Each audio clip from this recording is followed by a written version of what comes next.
Hello friends, welcome to my YouTube channel. Today we are going to discuss about the relation between the moment of inertia and torque. In previous class we have studied about the relation between the angular momentum and the moment of inertia. L is equal to I omega, right? L is equal to I omega, and we have also studied that moment of inertia, 2 times moment of inertia is equal to the kinetic energy of the rigid body. We have studied in previous classes about these two topics. Now today there is a relation between the moment of inertia and torque also. तो जैसे कि हम लोग जानते हैं कि v बराबर r omega होता है, लीनियर वेलोसिटी और एंगुलर वेलोसिटी में रिलेशन होता है, उसी तरीके से लीनियर एक्सेलरेशन और एंगुलर एक्सेलरेशन में भी रिलेशन होता है। अगर मान लिया जाए कि a लीनियर एक्सेलरेशन है ith पार्टिकल का, हमने पार्टिकल लिया था ऐसे m1 m2 m3 mn, और इसके अबाउट रोटेट कर रहे थे हर पार्टिकल, है ना। ये है आर आई आपका, तो ए आई इज इक्वल टू हो जाता है are i into angular acceleration ए।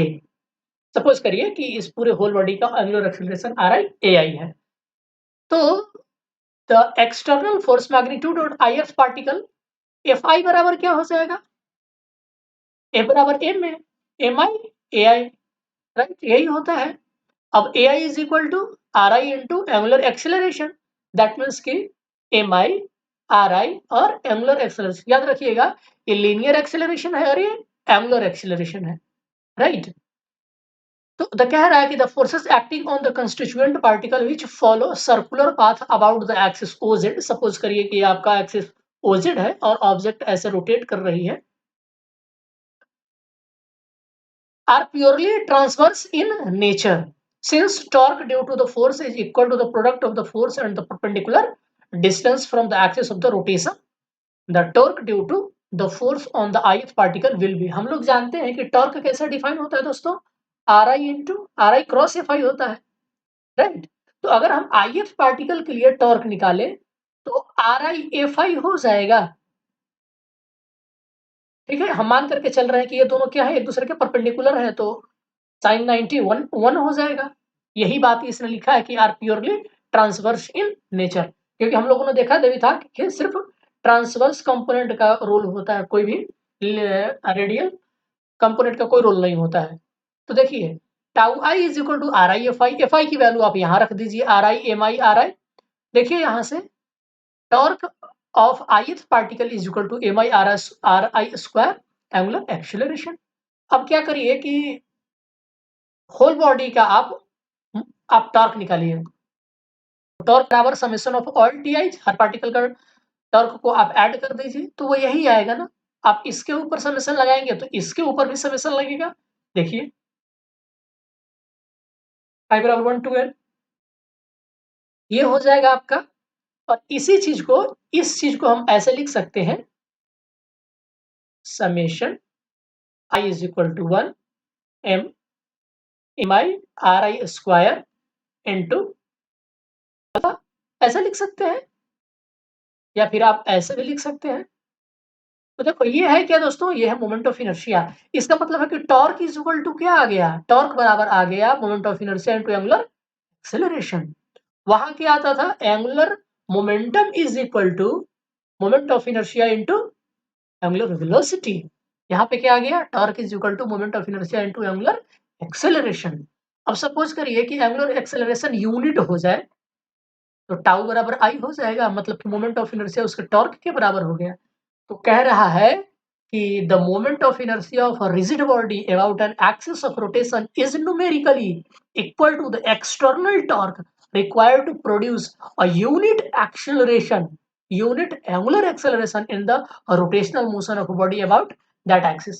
अब यहां से हम डेफिनेशन दे सकते थे, तो यहाँ क्या था, यहाँ पर एंगुलर मोमेंटम का हमने एक दूसरा डेफिनेशन निकाला कि जो मोमेंट ऑफ इनर्शिया होता है वो एंगुलर एक्सेलरेशन के बराबर होता है। कब होता है, जब उसमें जो एक्सटर्नल, जब उसमें उत्पन्न एंगुलर एक्सेलरेशन जो है ना, वो कितनी वेलोसिटी प्रोड्यूस करे, तो यूनिट एंगुलर वेलोसिटी प्रोड्यूस करे, तब उसको हम कहते थे कि एल बराबर आई हो जाता है। यहाँ क्या होगा कि अगर मान ये है आई बराबर टॉर्क, तो इसको डेफिनेशन कैसे देंगे हम कि the moment of inertia is equal to the torque, numerically equal to the external torque.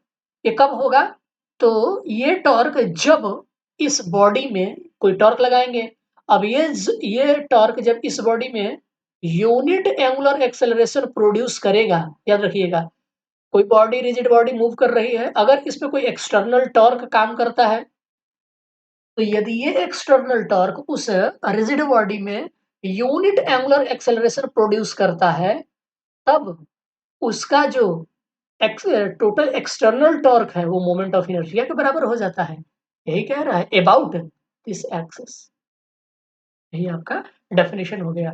तो ये सब पूरा एक्सप्रेशन लिखने के बाद आप लास्ट लाइन लिखना मत भूलिएगा कि the moment of inertia of a rigid body about an axis is numerically equal to the external torque required to produce a unit angular acceleration in the rotational motion of the body about that axis.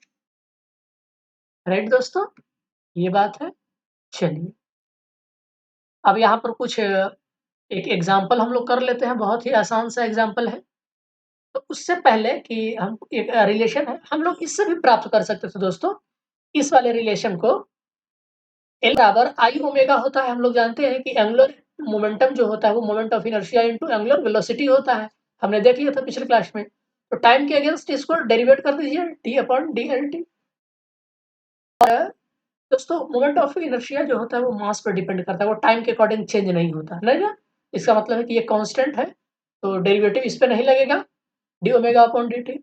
अब हम लोग पढ़ चुके हैं कि जो torque होता है वो D L upon D T होता है, याद करिए, लोगों ने सब कर चुका है। तो ये क्या हो गया, आपका टॉर्क हो गया ना, ये आई, और rate of change of angular velocity क्या होता है, एंगुलर एक्सेलरेशन के बराबर होता है, तो tau is equal to I omega. आप यहाँ से भी निकाल सकते हैं डायरेक्टली, आपको इतना करने की जरूरत नहीं थी, आप यहाँ से भी डायरेक्ट निकाल सकते थे। यानी कि टॉर्क जो किसी रिजिड बॉडी पर एक्सटर्नल टॉर्क वो मोमेंट ऑफ इनर्शिया और उसमें प्रोड्यूस टोटल एंगुलर एक्सेलरेशन के प्रोडक्ट के बराबर होता है। ठीक है ना दोस्तों, तो आइए एक एग्जांपल कर लेते हैं। यहाँ पर कह रहा है एग्जांपल कि solid cylinder of moment of inertia इतना kg metre square rotates about its axis with the angular speed 100 radian per second. What is the magnitude of the angular momentum of the cylinder about that axis? ठीक है, तो एक बार question आप लोग video pause करके ध्यान से पढ़िए और एक बार खुद अटेम्प्ट करिए क्वेश्चन क्या कह रहा है, और उसके बाद आंसर देने की कोशिश करें। ठीक है दोस्तों, बहुत ही सिंपल सा है कि आपको केवल फार्मूला बेस्ड न्यूमेरिकल है, कुछ नहीं करना। तो देखिए मोमेंट ऑफ इनर्शिया दिया हुआ है I is equal to 0.625 kilogram metre square, और आपका एंगुलर वेलोसिटी दी गई है, देख रहे हैं angular speed, angular velocity 100 radian पर सेकेंड। ठीक है, तो एंगुलर एक्सेलरेशन, एंगुलर मोमेंटम क्या हो जाएगा, आपसे ही पूछ रहा था ना, एंगुलर मोमेंटम पूछिए तो आई ओमेगा, निकाल लीजिए सिंपली, प्रोडक्ट दोनों का कर लीजिए, आंसर आ गया आपका। ठीक है दोस्तों, तो ये था हमारा आज का वीडियो। अगले दिन हम देखेंगे कि law of conservation of angular momentum in the case of a rigid body कैसे फॉलो होता है। Law of conservation of angular momentum in case of a rigid body के केस में लॉ ऑफ कंजर्वेशन मोमेंटम कैसे follow होता है। ठीक है, आज की वीडियो के लिए बस इतना ही, मिलते हैं नेक्स्ट वीडियो में, तब तक के लिए धन्यवाद।